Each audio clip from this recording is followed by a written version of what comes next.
Salut à tous, dans cette vidéo, je vais tout simplement vous parler du meilleur investissement selon moi, donc à faire dès maintenant. C'est pas un investissement immobilier, c'est pas un investissement en bourse, c'est pas un investissement dans l'or. Il y a beaucoup de personnes qui parlent d'investissement sur YouTube, mais en réalité, très peu parlent d'un investissement qui est pour moi primordial, c'est l'investissement dans le réseau. C'est quelque chose qui est vraiment, vous êtes sûr de gagner en fait, littéralement. Vous n'avez aucune chance de perdre dans le réseau que vous pouvez avoir. Et donc, pour moi, c'est vraiment un levier énorme dans la vie de tous les jours, en fait, hein. Et c'est un bénéfice direct qui s'apprécie tous les jours. Donc, que vous ayez 20 ans ou 40 ans ou 50 ans, ou que vous soyez en France ou ailleurs dans le monde, le réseau, c'est vraiment ce qui fait beaucoup, beaucoup, beaucoup pour vous. Alors, comment on développe son réseau, comment on le crée? C'est assez simple. En tout cas pour moi, c'est déjà que vous, à votre niveau personnel, vous avez sûrement des compétences, des spécialités et des leviers sur différents thèmes, différents sujets, puisque vous faites bien quelque chose dans votre vie, donc vous avez forcément accès à des choses.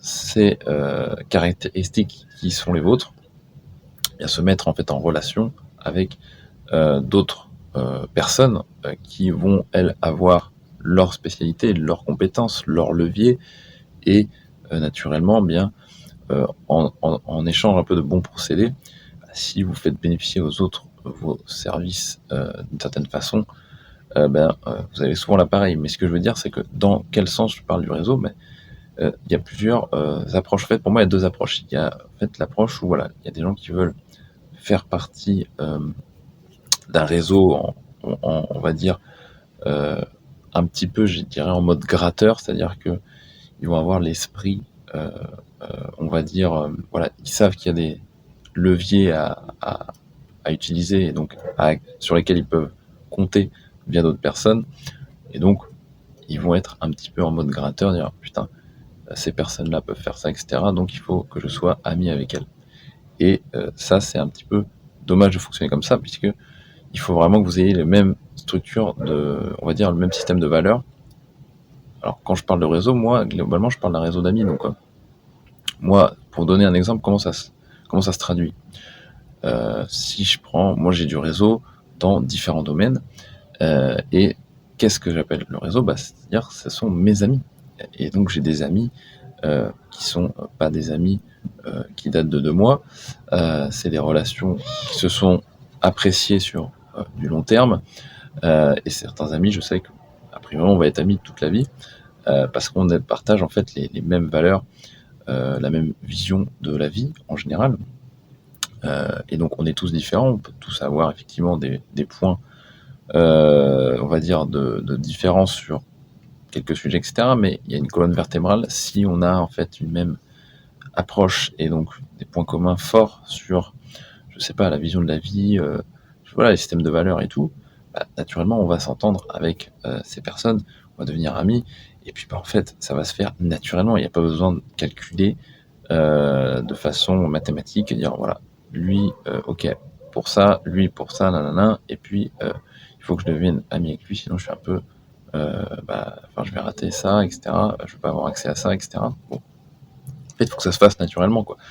Vous imaginez, vous ayez, je sais pas, il y a une personne dans votre entourage, ou 2 personnes, 3 personnes, qui ont accès à certaines choses, et en fait, vous ne les appréciez pas parce que elles ne partagent pas vos valeurs, elles ne sont pas du tout voilà, calquées sur la même grille de lecture, on va dire, que vous. Donc, quelque part, si vous cherchez à accéder à leur levier de pouvoir, ça peut être des banquiers, ça peut être des personnes dans le domaine de l'administration, ce que vous voulez.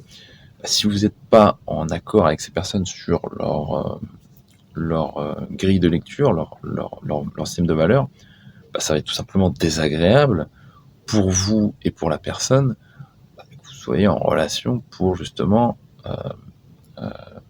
entre guillemets, vous contrebalancer sur différents services, etc. Enfin bref, je trouve ça assez ridicule, voilà, de se forcer à se mettre ami, entre guillemets, avec des gens que vous n'aimez tout simplement pas, en fait. Donc je je pense pas que c'est comme ça qu'il faut que vous construisiez votre réseau. En fait, il faut que vous construisiez votre réseau avec les gens, qui partagent vos valeurs et puis, ça se fait tout naturellement.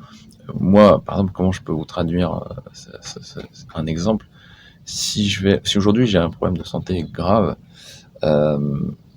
voilà, j'ai plusieurs hôpitaux où moi je passe littéralement devant tout le monde, et où je vais être très bien soigné et en premier, parce que tout simplement j'ai des amis, donc en l'occurrence, qui peuvent me permettre d'accéder à ça. Et en fait, je suis pas devenu ami avec eux parce que ils ont accès à ça. Je suis devenu ami avec eux parce que en fait, on partageait les mêmes valeurs sur plein de thèmes. Et donc, on est devenu amis naturellement. Et en fait, après, quand tu es ami avec quelqu'un, c'est assez simple. Hein. Tu discutes, tu dis ah putain, tu peux avoir accès à ça. C'est cool. Moi, je peux te donner accès à ça ou je sais pas. Enfin, ça se fait naturellement. Il n'y a pas besoin de calculer et de faire des stratégies militaires pour accéder à certains leviers, mais c'est une puissance énorme. C'est une puissance énorme. Là, je vous donne un exemple pour la santé, mais déjà pour moi, c'est énorme. Alors, ça tombe bien, moi, j'ai jamais de problème de santé, mais il faut bien sûr prévoir ça à l'avance. Donc, des personnes qui peuvent aider sur différents thèmes, il faut que vous puissiez avoir ça dans votre entourage. Et donc, il y a plein de thèmes. Il y a la santé, il y a la banque, il y a l'administration, il y a, je sais pas, par exemple, le domaine automobile, si vous avez des problèmes sur un véhicule, voilà, c'est toujours bien de connaître un gars qui s'y connaît et surtout qui est bon, qui va pas vous baiser la gueule.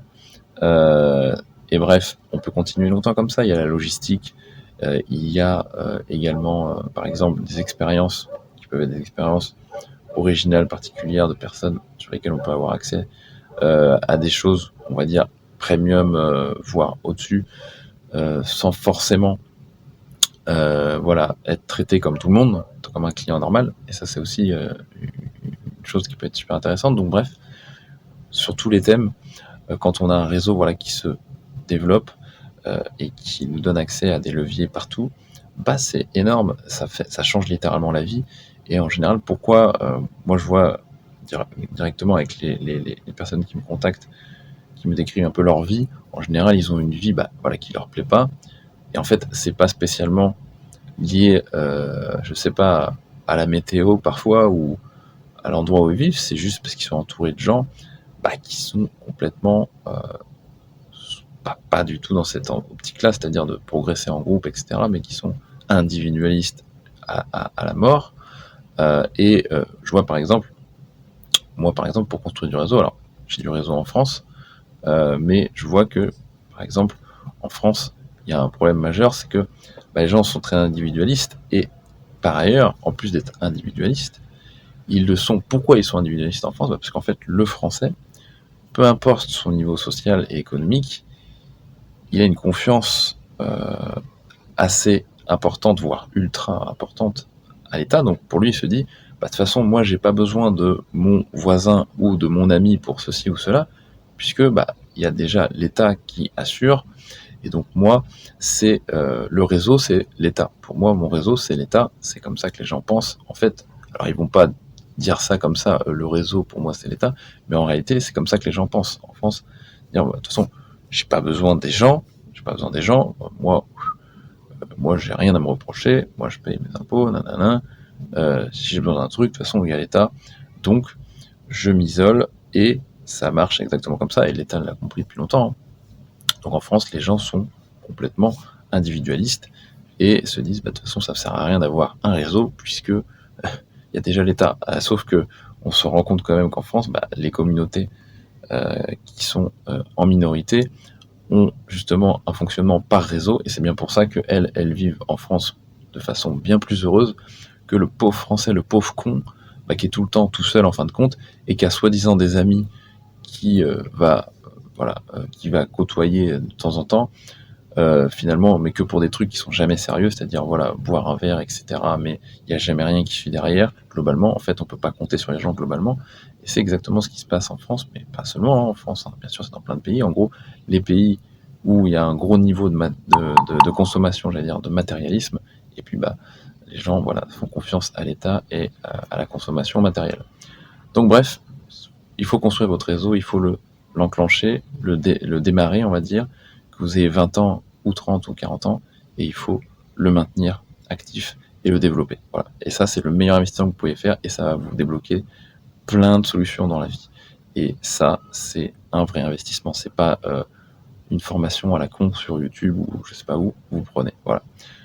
C'était, je pense, mon meilleur conseil de l'année complètement sur l'investissement qui vous profite à vous directement. Je vous dis à bientôt, ciao.